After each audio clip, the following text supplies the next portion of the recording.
நாம் இன்றைக்கி பார்க்க போகிறது ஒரு ஈவினிங் ஸ்நாக்ஸுங்க. இது வந்து பன்னீர் நெஸ்ட்டுங்க. இது எப்படி செய்யலான்னு பார்க்கலாம்.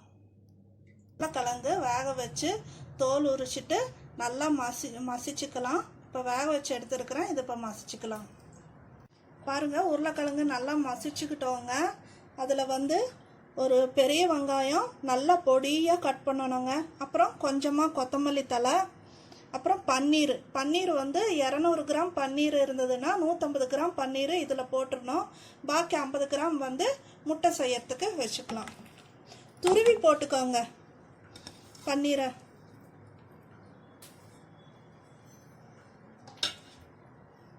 அப்புறம் அதில் வந்து உப்பு, மிளகாத்தூள் 1 ஸ்பூனு, ஜீரகத்தூள் 1/2 ஸ்பூனு, கரம் மசாலா 1/2 ஸ்பூனு இதெல்லாம் போட்டு இதில் போட்டு பிசைஞ்சுக்கலாம். நல்லா மாவு பிசைஞ்சுக்கிட்டோங்க. கையில் வந்து கொஞ்சம் நல்லா எண்ணெயெல்லாம் தடவிக்கோங்க.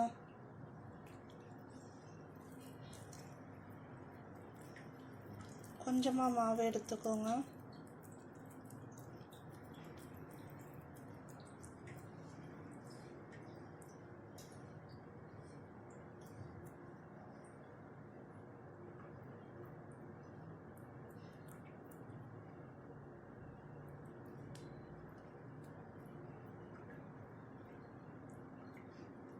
கிளி கூடு இருக்குது இல்லைங்களா, அந்த மாதிரி பண்ணிக்கோங்க.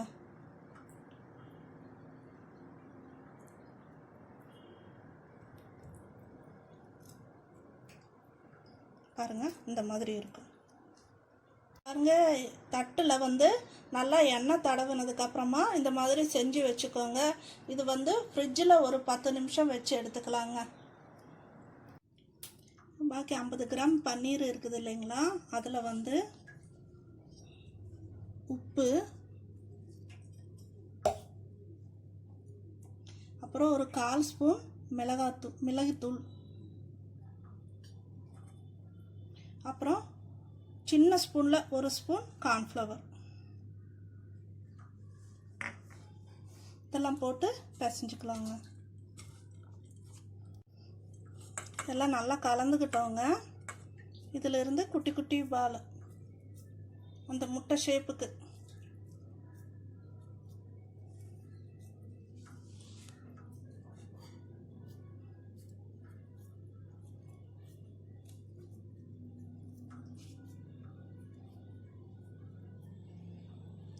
பாருங்க, இந்த மாதிரி ரவுண்டாக பண்ணி வச்சுக்கலாம். பாருங்க, இப்போ எல்லாம் பால்ஸாக செஞ்சு வச்சுட்டோங்க. இதுதாங்க அந்த முட்டை. இது வந்து இப்போ எண்ணெயில் பொரிச்சு எடுத்துக்கலாம்.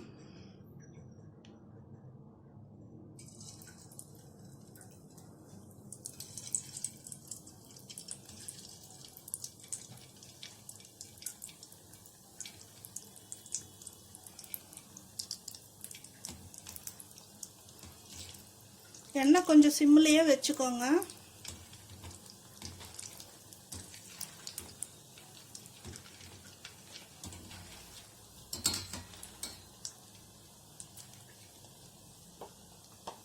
பாருங்க, இந்த மாதிரி ஒரு 2 நிமிஷத்தில் எடுத்துடணுங்க. ஒயிட்டாக இருக்கணும். மைதா மாவு வந்து ஒரு 4 ஸ்பூன் மைதா மாவு போட்டு கொஞ்சமாக தண்ணி ஊற்றி கரைச்சி வச்சுருக்குறேங்க. அப்புறம் வந்து சேமியா இந்த மாதிரி சின்ன சின்னதாக செஞ்சுக்கணுங்க. சின்ன சின்னதாக கட் பண்ணிக்கணும்.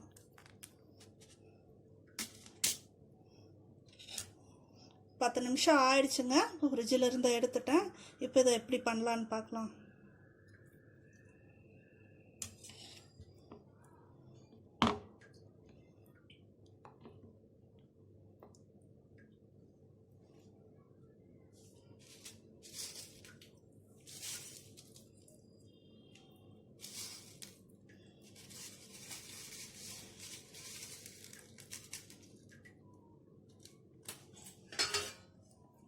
ஒரு தட்டில் வச்சு சரி பண்ணிக்கோங்க.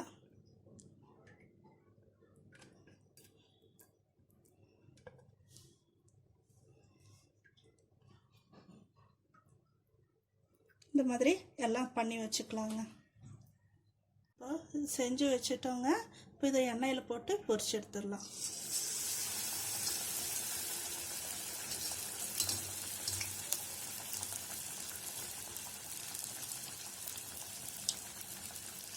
ரெடி ஆயிடுச்சுங்க. இதில் வந்து கொஞ்சமாக சாஸ் ஊற்றிக்கோங்க.